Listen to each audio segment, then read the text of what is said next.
Si chiude con una condizionata sul miglio, sono 8 cavalli al via dopo il ritiro di Zemon CCSM. Questo lo schieramento: 1 Azzurra Tab, 2 Atos OP, 3 Zagor MTT, 5 Amos Rab, 6 Zenox B, seconda linea 7 Zefiro, 8 Alter Ego Club, 9 Axel Nib. Favori per Zagor MTT, rientrante di Francesco Pettinari.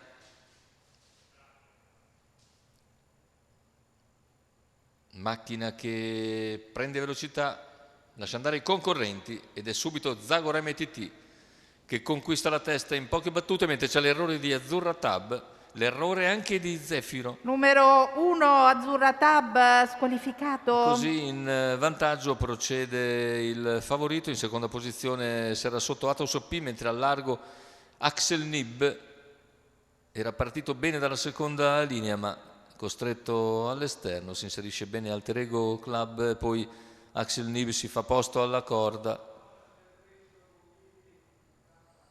in terza posizione proprio davanti ad Alter Ego Club. Intanto se ne vanno in 39 i primi 400 metri con Zagor MTT che ha preso il comando in poche battute, ora conduce davanti ad Atos OP.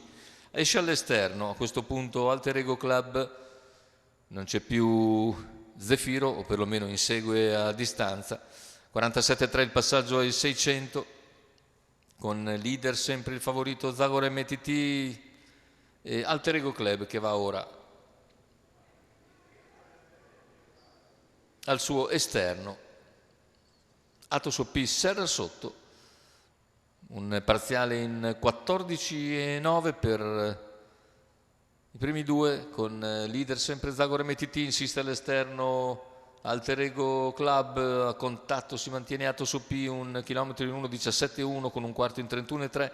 Ora a 500 dalla conclusione, intensifica i propri sforzi Alter Ego Club, va su Zagor MTT che replica, a contatto e sempre Atos OP, i tre molto ravvicinati a 400 dalla conclusione con un parziale in 14,8. Poi Zagor MTT si svincola dall'avversario Alter Ego Club che cede abbastanza repentinamente. A questo punto prova a progredire Amos Rab che è anticipato però da Atos OP, retta d'arrivo con in vantaggio Zagor MTT.